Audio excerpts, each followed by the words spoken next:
या श्री स्वयं सुकृतिनां भवने स्वलक्ष्मी पापात्मनां कृतिधियां हृदये सुबुद्धि श्रद्धा सदां कुलजन प्रभवस्य लज्जा तां त्वां नतास्म परिपालय देवी विश्वम् शरणागत दीनार्थ परित्राण परायणे सर्वस्यार्थ हरे देवी नारायणी नमोस्तुते। नमस्कार, स्वागत है आपका आचार्य वाणी में। मैं आचार्य डॉक्टर विक्रमादित्य आपके साथ हूँ और आज का विषय है मकर राशि। शनि प्रधान मकर राशि वालों के लिए 16 तारीख चतुर्थी तिथि विद्यमान है और इस दिन ये चतुर्थी व्रत करना शास्त्र के अनुसार से बड़ा कल्याणकारी रहता है। इस दिन आपकी राशि के दृष्टिकोण से योग चल रहा है, भाग्य से रास्ते बनते दिखाई देंगे, भाग्य से नए संपर्क मिलते दिखाई देंगे, भाग्य से नए दोस्त बनते दिखाई दे रहे हैं, क्योंकि शुक्र के भी सम्मुख चंद्रमा आके विराजमान है, राहु और के सम्मुख है, केतु के साथ आके बैठा हुआ है। तो ध्यान रखिएगा, थोड़ा पेट संबंधित रोगों को ध्यान रखने का प्रयास करें। यह आपके लिए ग्रह बना रहा है, योग बना रहा है कि विदेश से कोई संबंधित लोग आपके लिए, आपके क्षेत्र से बाहर रहने वाले लोग आपके लिए लाभ की स्थिति बन सकते हैं। परिवर्तन की स्थिति बहुत जल्दी कुछ ना कुछ आपकी राशि के दृष्टिकोण से बन रही है। चतुर्थी का अवसर है, फागुन के मास की चतुर्थी संकष्टी है। माना जाता है कि संकटों को हरने वाली चतुर्थी होती है। इस दिन हमने विवेकानंद योगाश्रम में नवग्रह शांति महायज्ञ और श्री गणेश यज्ञ रखा हुआ है। आप स्वयं उसमें भाग ले सकते हैं और वे नहीं आ पा रहे हैं तो अपने स्थान को आरक्षित करने के लिए फ़ोन नंबर्स जो दिए हुए हैं उन पर संपर्क साध सकते हैं। भगवान की कृपा से रास्ते बनेंगे, कल्याण के योग बहुत सुंदर तरह से आपके लिए बनकर तैयार होंगे। बात कर लेते हैं अब 17 तारीख सोमवार का अवसर। पंचमी तिथि विद्यमान है और ग्रह नक्षत्रों के दृष्टिकोण से योग जो बन रहा है आपकी राशि के दृष्टिकोण से लाभ की तरफ जा रहा है। बहुत जल्दी आपके कर्म के अनुसार से रास्ते बनते दिखाई देंगे आपकी राशि के दृष्टिकोण से। धर्म में आपकी आस्था जागती दिखाई दे रही है और धर्मयुक्त व्यक्ति हमेशा सज्जन ही होता है। जिनके व्यक्ति मन में मस्तिष्क में धर्म होता है ना, वो हमेशा कहीं ना कहीं सज्जनता भी बाकी है। जितने धर्म से दूर होंगे यानी व्यक्ति उतना दुर्जन ही हो जाएगा। तो इसलिए सज्जनता है तो, लेकिन इसमें ध्यान ये रखने की आवश्यकता है कि दुर्जन व्यक्ति घात लगाए बैठे होते हैं। कई बार वो कहीं ना कहीं व्यक्ति को नुकसान दे सकते हैं। आपकी सज्जनता कहीं ना कहीं आपको काट सकती है, तो थोड़ा अलर्ट होकर काम करने की ज़रूरत है। सुबह सुबह शिव का ध्यान करें, बिलपत्र भगवान शिव के मंदिर में उनको अर्पित करें, अच्छा रहेगा। परिवर्तन होने के बहुत अद्भुत योग बन रहे हैं। शाम तक कुछ ना कुछ आपके कर्म के अनुसार से लाभ की सूचना आपको अवश्य मिलती दिखाई दे रही है। 2-3 दिन में आपके लिए देखिए, इस वक्त तो चंद्रमा से बृहस्पति से दृष्ट होकर बैठे ही हुए हैं, लेकिन आगे जहाँ जा रहे हैं चंद्रमा का परिवर्तन शाम को होने के योग हैं, वो आपके लिए बड़ा महत्वपूर्ण रहेगा। 18 तारीख मंगलवार का अवसर, षष्ठी तिथि, ग्रह परिवर्तन की तरफ चले गए हैं। चंद्रमा परिवर्तन करके आपके दशम भाव में विराजमान हो गए हैं और दशम भाव में बैठकर चंद्रमा जिस प्रकार से योग बना रहा है वो आपके लिए कहीं ना कहीं आपको कर्म के द्वारा, मेहनत के द्वारा सफलता दिखाई दे रहा है। जितना कर्म उतनी मेहनत, उतना लाभ देने के योग अच्छे से बनते दिखाई दे रहे हैं। नेगेटिविटी मत रखिएगा मन में। इन दिनों ग्रह नक्षत्र साफ साफ दिखा रहे हैं कि हम सोचते हैं ना जब कार्य करने का, तो हम सोचते हैं अरे इसमें तो लाभ होने की योग ही नहीं है, कहीं ये कष्ट ना हो जाए, ये कष्ट ना हो। जैसा सोचोगे वैसा हो सकता है। कम से कम इस वक्त इन दिनों नेगेटिव ना सोचो, अच्छा सोच के अच्छी बातें सोचकर कार्य करने का प्रयास करो। चीज़ें अच्छी रहेंगी, अच्छे से परिवर्तन के योग बन रहे हैं, ग्रह साफ साफ दिखा रहे हैं। हनुमान जी का स्तवन करें, मंगलवार का अवसर है, हनुमान जी को चोला चढ़ाएं, एक पाठ हनुमान चालीसा कर लीजिए, क्या दिक्कत है, अच्छा रहेगा। यदि नहीं आता है तो आपके यहाँ तो आजकल बहुत सारे इंस्ट्रूमेंट्स मिलते ही हैं, उसमें बोल दीजिए हनुमान चालीसा का पाठ सुना देगा। मोबाइल भी आजकल हनुमान चालीसा का पाठ सुना देता है। जय हनुमान ज्ञान गुण सागर, जय कपीस तिहुँ लोक उजागर। इससे बढ़िया कोई साबर मंत्र नहीं हो सकता।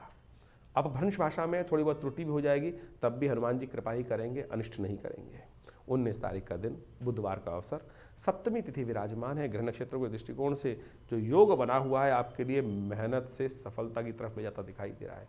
नए संपर्क साधने के लिए रास्ते बन रहे हैं, तो इसलिए अच्छे से काम करने का प्रयास करें। थोड़ा खर्चा कम करने का प्रयास करिए, ये बहुत ज़रूरी है। अननेसेसरी खर्चे आपके पड़ते दिखाई दे रहे हैं, खर्चों को कंट्रोल कर लिया तो वही चीज़ लाभ में परिवर्तित हो जाएगी। ऐसे योग बनकर पूरी तरह से आपके लिए लाभ देने को तैयार बैठे हैं। 20 तारीख का दिन परिवर्तन का दिन है। सुबह सुबह चंद्रमा परिवर्तन कर 11वें भाव में जाएगा, बृहस्पति के सम्मुख आ जाएगा। आपके लिए लाभ के योग सुंदर बनेंगे। कालाष्टमी है, मंगल थोड़ा कमज़ोर हुआ है। वृश्चिक में जाके जो होता है ना, मंगल थोड़ा सा कमज़ोर हो जाता है। अष्टम आपके 11वें भाव में बैठा हुआ चंद्रमा जो है वो थोड़ा कमज़ोर स्थिति में है। ऐसे में कमज़ोर स्थिति में है, लेकिन बृहस्पति से दृष्ट है तो थोड़ा मन कहीं ना कहीं कच्चा है। ऐसे में दुर्गा जी की उपासना, कालाष्टमी है, भगवान शिव के साथ दुर्गा जी का पूजन, उनको लाल पुष्प अर्पित करना, लाल फूलों की माला अर्पित करना, कल्याण होगा। ज्योतिष की कालगणना जो है वो वास्तविक तौर पे आपके समय को किस प्रकार से आगे आने के योग बनने हैं वो सब आपको अवगत कराती है। और इस क्षेत्र के अंदर जीवन में हम समय परिवर्तन की तरफ जाता है और हम आपके समक्ष समय समय पर आपके ग्रहों के परिवर्तन को देखते हुए, आपकी कुंडलियों को देखते हुए, आपकी राशियों को देखते हुए सारी विवेचना यहाँ उपस्थित करने का प्रयास करते हैं। बहुत सारे लोग अपने प्रश्नों को व्हाट्सएप के माध्यम से भेजते रहते हैं और कई तो बहुत सारे लिखते भी हैं लोग। देखिए, ज्योतिष जो है ना, उसमें व्यक्ति जो है हर जीवन में परिवर्तन का, अब जन्मपत्री पर पूरी रूप से संवाद के बाद यहाँ पर इस चैनल के माध्यम से कुछ विवेचना उपस्थित करना तो बड़ा मुश्किल कार्य है। राशियों के हिसाब से एक गोचर का दृष्टिकोण जो वास्तविक तौर पे जन्मपत्री जो है 12 खाकी की ही है, और जो 12 खाकी है उनमें 12 राशियां पड़ी हैं। उन राशियों के हिसाब से यदि प्रत्यक्ष रूप से समझें तो इसका भी एक बहुत बड़ा प्रत्यक्ष प्रमाण है, औचित्य है, अनौचित्य नहीं है। ऐसा नहीं है कि उसका औचित्य है ही नहीं, प्रैक्टिकलिटी है ही नहीं। बिल्कुल राशियों के अनुसार से बिल्कुल प्रत्यक्ष बहुत सारे चीज़ों को समझा जा सकता है। आपकी जन्मपत्री मूल रूप से है, बहुत कुछ है, लेकिन उसके बाद भी गोचर का प्रभाव जो राशियों के अनुसार से समझा गया है, बताया जाता है, वो बिल्कुल सबसाइड नहीं किया जा सकता है। उसको बिल्कुल प्रत्यक्ष रूप से प्रमाणित रूप से ही उपस्थित किया जाता है। तो हम प्रयास करते हैं इन समस्त बातों को आपके समक्ष अपने संवाद के माध्यम से रखें। समय समय पर परिवर्तन जो होता है उसका प्रभाव हर व्यक्ति पर पड़ता है, लेकिन देखिए मूल जन्मपत्री भी बहुत कुछ है, उसके अंदर विंशोत्तरी दशाएं, आपके ग्रहों की इंटरनल स्थिति क्या है, किस प्रकार से है, ग्रहों का योगा योग किस प्रकार से है। अब किसी की व्यक्ति की कुंडली में दरिद्र योग पड़ा हुआ है, कष्ट वाले योग पड़े हुए हैं, जो उनकी दशाएं उस प्रकार चल रही हैं, तो गोचर में यदि शुभ ग्रह आ भी गया तो उसका प्रभाव मालूम ही नहीं चलेगा। और लोग ज्योतिष में जो राशियों के अनुसार से जो बताया जा रहा है उस पर प्रश्न चिन्ह लगा देते हैं।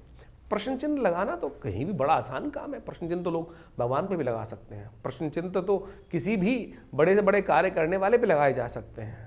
तो हमारा आपके समक्ष एक सीधी सीधा वार्तालाप में यही बात कर रहे हैं कि ज्योतिष को प्रत्यक्ष रूप से समझने का प्रयास करें, और जितना सूक्ष्म जाएंगे, जितना ज़्यादा गहन अध्ययन के साथ उसमें डूबेंगे, तो प्रत्यक्ष हर चीज़ सामने सही सही रूप में आपकी समझ में आनी शुरू हो जाएगी।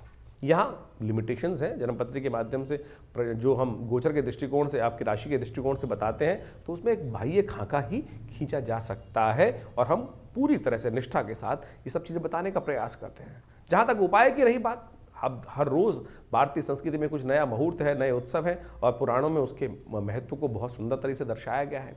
तो उन उपायों को आप समय समय पर समझ सकते हैं।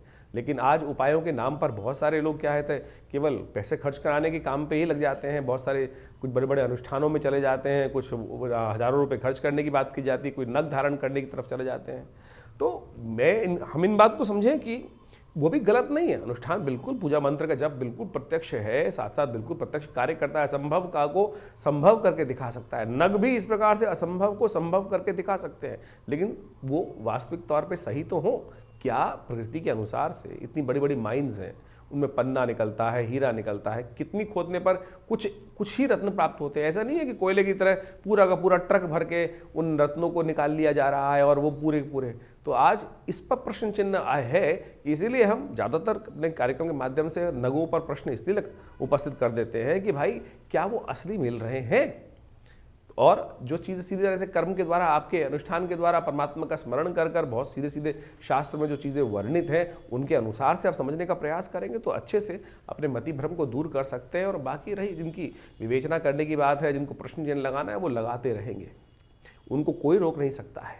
तो आप सीधी तरह से जिसको जाकी रही भावना जैसी, बहुत लोगों की भावना मन में इस प्रकार से फ्रस्ट्रेशन बहुत ज़्यादा है। कई लोग उल्टा सीधा बहुत ज़्यादा आज की तारीख में सोशल मीडिया पे हम देखते ही हैं, कुछ भी किसी के बारे में विवेचना उपस्थित कर देते हैं। तो हम प्रयास करेंगे, समझें आपको कितना लाभ है, जितना आपको लाभ जिस चीज़ से मिल रहा है उतना ले लीजिए, और जो आपके लायक बात नहीं है उसको छोड़ देंगे तो अच्छा ही रहेगा। और इस प्रकार से समझते हुए कार्य करेंगे तो बहुत सारी चीज़ें आपके लिए अच्छी साबित हो सकती हैं। तो ये कार्यक्रम हम आपके समक्ष समय समय पर लेकर उपस्थित होते हैं।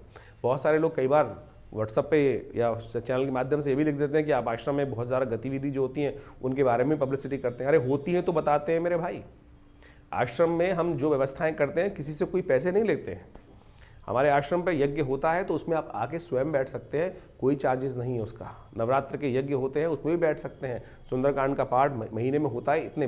बाकी सब लोग जहाँ संस्थान जहाँ चल रहे हैं वहाँ ना पूजा बहुत हो रही है ना कुछ हो रहा है। किस प्रकार से केवल हमारे यहाँ प्रत्यक्ष रूप से होता है। और प्रत्यक्षम किम प्रमाणम, आप जिनको बैठना है आप आके बैठें। हमारे यहाँ तो सामग्री इत्यादि, भंडारे इत्यादि की उसकी भी किसी से दक्षिणा नहीं ली जाती है।